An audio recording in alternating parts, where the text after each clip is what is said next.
पीए की गोली मारकर हत्या कर दी गई। ये हत्या ये एक तरह से भारतीय जनता पार्टी के जो विधायक जीते हैं और कार्यकर्ताओं में दहशत फैलाने के लिए सोची समझी रणनीति के तहत ये हत्या की गई। उत्तर 24 परगना के मध्य ग्राम में जो अभिषेक बनर्जी के पीए हैं, जो उनका विधानसभा के अंदर काम देखते हैं नेता प्रतिपक्ष के तौर पर, उनकी गोली मारकर ऐसी हत्या की गई है जिसमें विदेशी पिस्तौल का इस्तेमाल किया गया। और अब इस मामले में जिस तरह से ये हत्या हुई है, इसके अलावा और भी भारतीय जनता पार्टी के बूथ के एजेंटों पर हमले किए जा रहे हैं लगातार। और टीएमसी इन हत्याओं का दोष उल्टा ये भारतीय जनता पार्टी पर लगा रही है। टीएमसी ने इसके बारे में एक पत्र जारी करते हुए ये कहा है कि इस हत्या से हमारा कोई लेना देना नहीं है, जबकि भारतीय जनता पार्टी के कई नेता इस हत्या में अभिषेक बनर्जी और ममता बनर्जी का हाथ बता रहे हैं, क्योंकि लोगों का कहना है कि अभिषेक बनर्जी खुलेआम चुनाव के दौरान धमकियां दे रहे थे। उनकी ऐसी वीडियोज़ हैं जिसमें वो ये कह रहे थे कि 4 तारीख के बाद मैं आपको देखूंगा और डीजे बजेगा। माने वो एक दंगा करने के लिए, बदला लेने के लिए इस तरह की बातें कर रहे थे। और अब ममता बनर्जी हारने के बाद भी जिस तरह से इस्तीफा नहीं दे रही है, वो इसे स्वीकार नहीं कर रही है। इसी में बांग्लादेश के एक जमाती का वीडियो भी वायरल हो रहा है, जिसको जोड़कर देखा जा रहा है कि ममता बनर्जी कहीं ना कहीं दिल्ली के खिलाफ एक बहुत बड़ा अभियान छेड़ने की फिराक में तो नहीं है, क्योंकि जो जमाती है वहाँ बांग्लादेश का, वो बाकायदा वीडियो वायरल करके ये कह रहा है कि ममता दीदी को, वो ये कह रहा है कि आप इस्तीफा मत देना, दिल्ली के खिलाफ जंग करो, हम तुम्हारे साथ हैं, बंगाल को आज़ाद घोषित करो। तो लोग आशंका जाहिर कर रहे हैं और लोग पहले से ये कह रहे थे कि ममता बनर्जी और अभिषेक बनर्जी ये वो हैं जो हर चुनाव के पहले और चुनाव के बाद बंगाल में हिंसा करते और कराते रहे हैं।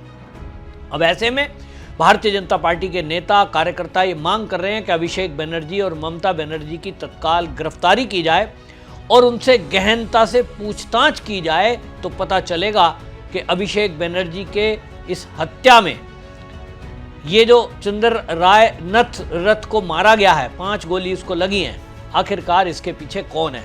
तो ये जो चंद्र रथ है, इसकी हत्या में अब आप देखिए, इतना जवान बच्चा है लेकिन उसको गोली मार दी गई। अब इस पर शुभेंदु अधिकारी तत्काल हॉस्पिटल पहुंचे और उन्होंने वहां पहुंचने के बाद सारी स्थिति को समझा, पुलिस के अधिकारियों से बात की और उसके बाद गुस्से में आए हुए अपने कार्यकर्ता जो कि बदले की बात कर रहे थे, उनको शांत करते हुए मीडिया को उन्होंने ये कहा है कि इस पर सख्त कार्रवाई होगी और कुछ सबूत अभी पुलिस के हाथ लगे हैं, लेकिन इतना जरूर है कि ये सोची समझी रणनीति के तहत हत्या की गई है। शुभेंदु ने क्या कहा, सुनिए आप।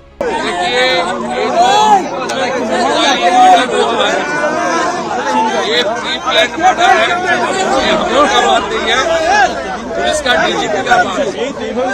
2-3 दिन रेकी करके fully pre plan murder police ने इन्वेस्टिगेशन चालू किया। गेट का सीनियर पुलिस ऑफिसर लोग आया, हम लोग बहुत पेनफुल हार्ट में ये जो मर्मांतिक हादसा हुआ, इसका निंदा करने का कोई भाषा हम लोग का पास नहीं। दिल्ली से हमारी गृहमंत्री से लेकर राष्ट्रीय अध्यक्ष से लेकर संसद जी से लेकर सब जानकारी लिया है। केंद्रीय मंत्री डॉक्टर सुकांत मजूमदार, उन्होंने 4 घंटे तक पूरा जो इंसिडेंट हुआ फैमिली का साथ, पुलिस का साथ बात किया है। पार्टी की ओर से ऑनरेबल एमपी पार्टी का जीएस ज्योतिर्मय सिंह महातो जी और कम से कम 20 चुने हुए विधायक सब अपने अपने क्षेत्र छोड़कर ये जो हुआ है इसके लिए परिवार का साथ और हमारी वारकार का साथ रहने के लिए आया है। हम लोग इंतजार करेगा, पुलिस ने कुछ ना कुछ क्लू को मिला है, पुलिस ही कार्रवाई करेगा। डीजीपी देख रहा है, एक हमारी आईपीएस हमारी लीडर भारती जी ने पुलिस का जो इन्वेस्टिगेशन और बीएनएस के अंदर क्या क्या हो सकता है वो उसको बारे में जानकारी इकट्ठा करें। 15 साल का महाजंगल राज का ये कुफल का नतीजा है। बीजेपी सरकार जब टेकअप कर लेगा, धीरे धीरे गुंडा को सफाई करने का काम शुरू हो जाएगा। थोड़ा सुना आपने, ये जो गोली मारी गई इस मामले में आप देखें कि इस तरह की हत्या के अलावा भारतीय जनता पार्टी के बूथ के एजेंट को भी गोली मार दी गई। और इसीलिए बात ये हो रही है कि ये जो चंद्रनाथ रथ को गोली मारी है, इसके अलावा एक तरह से टारगेट किलिंग की जा रही है भारतीय जनता पार्टी के कार्यकर्ताओं में दहशत फैलाने के लिए। और वो ये नहीं चाहते हैं कि शांति हो। भारतीय जनता पार्टी के नेता लगातार इस बात को उठा रहे हैं कि इस मामले में जब तक इनकी गिरफ्तारी नहीं होगी तब तक ये जो चंद्रनाथ रथ हैं, चंद्रनाथ रथ के हत्यारे, इनका पता ही नहीं चल सकता, क्योंकि हत्या के पीछे अभिषेक बनर्जी और रतिन घोष, इन पर आरोप लगाए जा रहे हैं। क्योंकि ये जो अभिषेक बनर्जी के पीए थे चंद्रनाथ रथ, इनकी जो जिम्मेदारी है वो भवानीपुर सीट पर इनकी सारी व्यवस्था करने की दी थी। और भवानीपुर सीट को मैनेज जब ये कर रहे थे, यानी इसमें सारा बूथ का एजेंट कौन होगा, कौन कहाँ रैली होंगी, इन सब में इनको देखा गया था कि पुलिस के एक आईपीएस अधिकारी से ये भिड़ रहे थे। और ये आरोप भारतीय जनता पार्टी के नेता खुलेआम लगा रहे हैं कि वो जो आईपीएस अधिकारी है वो गुंडे पाल के रखता है और वो टीएमसी का एक कार्यकर्ता की तरह काम करता है, वो अभिषेक बनर्जी के लिए काम करता है और उसी के इर्द गिर्द ये सारी हत्या का जाल बुना गया है, ऐसा आरोप लगा है। अब इस मामले में यदि कोई आईपीएस अधिकारी जिसके ऊपर सुरक्षा की जिम्मेदारी है, अगर वो इन्वॉल्व है, तो आप समझ सकते हैं कि कितना खतरनाक मामला बंगाल में हो गया है। यदि पुलिस ही बदमाशों के साथ मिल जाएगी तो फिर वो कॉकटेल ऐसा बनता है कि फिर उसको ठीक करना बहुत मुश्किल काम है। जैसा आपने उत्तर प्रदेश में देखा था कि अतीक और मुख्तार अंसारी जैसे माफिया पुलिस से गठजोड़ करके, पुलिस से मिलीभगत करके और नेताओं का संरक्षण प्राप्त करके जिस तरह से जमीनों पे कब्जे और हत्याएं करा रहे थे, जज तक भी उससे दहशत में थे। ये तो योगी आदित्यनाथ आए तो उनको जड़ से खत्म करने में भी उनको 5 से 10 साल लग गए। शुभेंदु अधिकारी के लिए यही मुश्किल है कि वहां पुलिस भी टीएमसी का कार्यकर्ता बन चुकी है। 15 साल में जिस तरह से ममता बनर्जी का शासन चला है, टोलाबाजी, कटमनी, सिंडिकेट, अपराध, बलात्कार, स्मगलिंग और इन सब में पुलिस का हिस्सा, यानी पुलिस जमकर लूटे। तो इसीलिए भारतीय जनता पार्टी की सरकार आना उनके लिए तो एक सेटबैक है, क्योंकि बीजेपी की सरकार में तो ये सब चलेगा नहीं। और इसीलिए आपने देखा कि उत्तर प्रदेश में योगी जी हों या जो नीतीश कुमार बिहार में थे, वहाँ भी कंट्रोल करने में काफ़ी समय लगा, क्योंकि जब सरकार चाहे बिहार में हो, जंगल राज कहलाता था, वहाँ भी पुलिस से अपराधियों की गठजोड़ और नेताओं का संरक्षण। इसी तरह उत्तर प्रदेश में देखा गया। तो ये जो गठजोड़ है, ये कॉकटेल बहुत खतरनाक है। लेकिन अब भारतीय जनता पार्टी के जो नेता हैं वो ये कह रहे हैं, शामिक भट्टाचार्य ने बाकायदा मीडिया में ये बात बोली है कि हम भी इसको ठीक कर देंगे। जब हमने बिहार ठीक कर दिया, हमने यूपी ठीक कर दिया, तो बंगाल में भी हम 2-3 महीने के अंदर इस सब चीज़ों को कंट्रोल में ले आएंगे। लेकिन जनता जो है, जो नेता हैं बीजेपी के, वो इस मामले में अभिषेक बनर्जी और ममता बनर्जी की गिरफ्तारी की मांग कर रहे हैं। आपको ये बताऊं कि इसी में भारतीय जनता पार्टी के नेता हैं, वो इस मामले में बात करते हुए ये कह रहे हैं, इंद्रनील खान हैं, वो सीधा सीधा आरोप लगाते हुए केवल उन्होंने 2 बात बोली। उन्होंने कहा शुभेंदु अधिकारी का जो पीए मारा गया है, उसमें हत्या में सीधा सीधा 2 ही व्यक्ति का एक हाथ है, एक अभिषेक बनर्जी और ममता बनर्जी, जो हार से बुरी तरह बौखला गए हैं। आज यहाँ पे आए हैं, जैसे शुभेंदु अधिकारी पीओ को गोली लगाया, चारों तरफ पानीहाटी में भी गोली लगा है। देखिए भाई, अभिषेक बनर्जी ने ये हत्या करवाई है, अभिषेक बनर्जी ने ये हत्या करवाई है और वो एक मैसेज देना चाहता है कि हम सरकार में भले ना हो, लेकिन हम तुम्हारे ऊपर भारी हैं। लेकिन वो मूर्ख है, वो हम लोग पर भारी नहीं, इसका जवाब मिलेगा। तो आप समझ सकते हैं कितना गंभीर मामला हो गया है। और एक संवैधानिक संकट इसलिए खड़ा है कि ममता बनर्जी ने मुख्यमंत्री पद से इस्तीफा देने को मना कर दिया, और अभी भी जो ये हत्या हुई है, इस हत्या के समेत बाकी हत्या का आरोप और वो बीजेपी पे गढ़ने का काम कर रहे हैं। इतनी शर्म नहीं आ रही है कि ऐसे टाइम पे भी वो राजनीति कर रहे हैं। जो टीएमसी है उसने बाकायदा पत्र जारी करके और उसमें उल्टा आरोप बीजेपी पे मढ़ दिया, और वहाँ जो है पत्र जारी करके ये कह दिया कि इस हत्या से हमारा कोई लेना देना है नहीं। पत्र जारी करके बाकायदा उसमें लिखा है कि ये जो हत्या हुई है, उल्टा उसमें वो ये कह रहे हैं कि साहब ये जो हत्या हुई है इसके अलावा टीएमसी के कार्यकर्ताओं पे भी अटैक हुआ है, टीएमसी के कार्यकर्ताओं को भी मारा जा रहा है।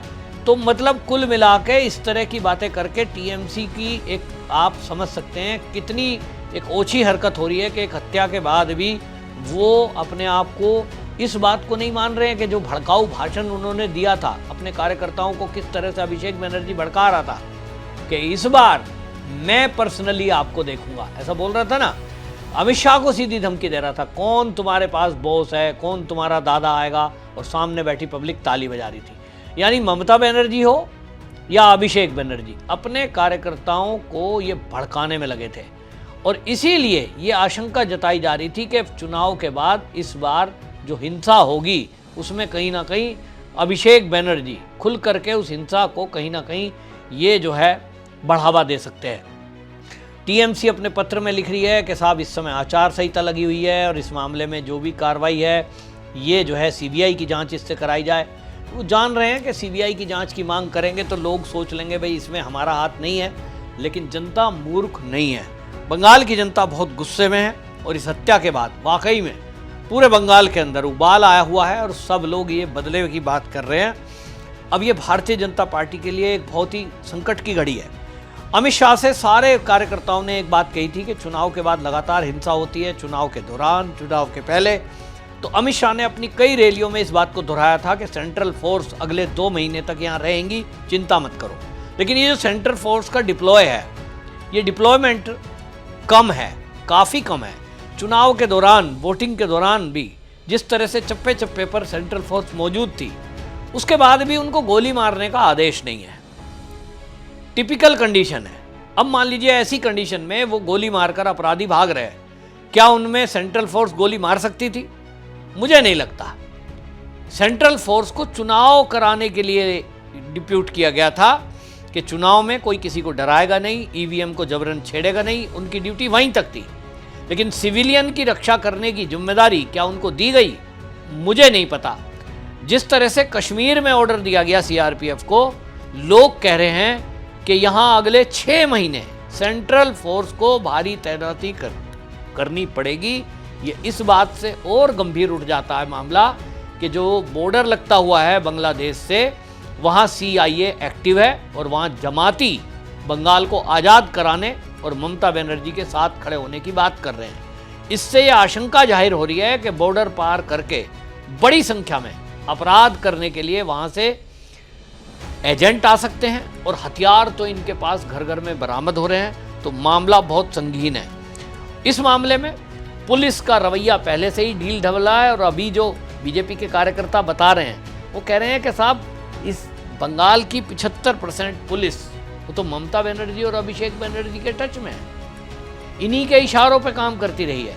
तो सत्ता परिवर्तन बेशक हो गया, लेकिन वो सारी रिपोर्ट टीएमसी के लोगों को देंगे, क्योंकि 15 साल उन्होंने टीएमसी के जिला अध्यक्ष, नगर अध्यक्ष, बूथ अध्यक्ष, इनके साथ ही मिलकर 2 नंबर का पैसा कमाया है। कोई भी थाने पहुंच गया है, पहले वो टीएमसी के लोगों को फ़ोन करते थे कि आपकी कंप्लेंट आई है, यानी अपराधी को ही सीधा पुलिस बता देती है।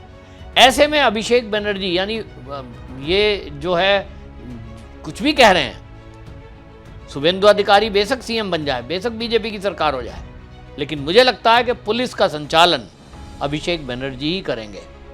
इसको चेंज कैसे किया जा सकता है? तो योगी आदित्यनाथ को 5 साल लगे थे, 17 से लेकर 22 तक वो इसी मकड़ जाल को सुधारने में लगे रहे कि कैसे आईएएस और आईपीएस अधिकारी जो समाजवादी शासनकाल में अपराधियों से मिलकर केवल एक गठजोड़ चला रहे थे और पैसा कमा रहे थे भ्रष्टाचार करके, उसको कैसे ठीक किया जाए। तो चीज़ें इतनी सरलता से, आसानी से ठीक नहीं होंगी। कुछ लोगों की राय है कि यहाँ सेंट्रल फोर्स लगा के, सीआरपीएफ लगा के गोली मारने के आदेश दिए जाएं अपराधियों को, और अगले 6 महीने तक उनकी तैनाती की जाए, जैसे कश्मीर में अपराधियों की सफाई की गई, जैसे मणिपुर में की गई। देखते हैं अब इसमें क्या होता है, लेकिन बहुत मामला गंभीर है और पूरे बंगाल में इसको लेकर के गुस्से में भारतीय जनता पार्टी का कार्यकर्ता है। अब इस पर केंद्र ने रिपोर्ट मांगी है और अब देख रहे हैं कि इसमें आगे क्या होता है। केस का इन्वेस्टिगेशन हम लोगों ने स्टार्ट किया हुआ है। इस क्राइम में जो गाड़ी 4 व्हीलर जो यूज़ हुई थी उसको हम लोगों ने सीज़ किया हुआ है। लेकिन ये पता चल रहा है कि इस गाड़ी को जो नंबर प्लेट है वो फॉल्स है, उसको टेम्पर किया गया है। हम लोगों को स्पॉट से लाइव राउंड और फायर्ड कार्ट्रिजेज मिली हुई है। बाकी वहाँ पर जो आई विटनेस थे और जो एविडेंस है उनको हम लोग प्रोसेस कर रहे हैं और इन्वेस्टिगेशन में आगे बढ़ रहे हैं। हम लोगों ने केस का इन्वेस्टिगेशन स्टार्ट किया हुआ है। जो व्हीकल जो 4 व्हीलर उस क्राइम में इस्तेमाल हुआ था उसको हम लोगों ने सीज़ किया हुआ है, लेकिन जो पता चल रहा है इन्वेस्टिगेशन में गाड़ी का नंबर टेम्पर्ड किया हुआ है और हम लोगों ने वहाँ पर फायर्ड कार्ट्रिजेज और लाइव राउंड जो इस्तेमाल करे गए थे उनको वहाँ से सीज़ किया है। बाकी हम लोग कौन लोग थे, कैसे लोग थे, बहुत सारे CCTV फुटेजेस लोकल इंक्वायरी करके, लोकल विटनेसेस को देख करके हम लोग इन्वेस्टिगेशन को आगे बढ़ा रहे हैं। आपको दोस्तों क्या लगता है, आपकी क्या राय है? जो मेरी राय है कि सेंट्रल फोर्स को 6 महीने के लिए इसको दे दिया जाए और गोली मारने का आदेश दे दिया जाए अपराधियों को, और घर घर की तलाशी ली जाए ताकि इनसे हथियार बरामद हो, और तभी ये क्लीनिंग होगी। और पुलिस के जो मिली भगत वाले सिपाही हैं, इंस्पेक्टर हैं या अधिकारी हैं, इनका पता लगाना और इनको नौकरी से निकालना बड़ा मुश्किल काम है। लेकिन जब तक TMC का कार्यकर्ता बने पुलिसकर्मी बाहर नहीं जाएंगे तब तक बंगाल में अपराध कम हो पाएगा, मुझे आशंका है। आपकी क्या राय, कमेंट जरूर लिखें और इस वीडियो को शेयर इतना करें कि ये अमित शाह तक पहुंचे, शुभेंदु अधिकारी तक पहुंचे और भारतीय जनता पार्टी के शीर्ष तक पहुंचे, ताकि उन्हें पता लगे कि बंगाल की जनता क्या चाहती है। वंदे मातरम।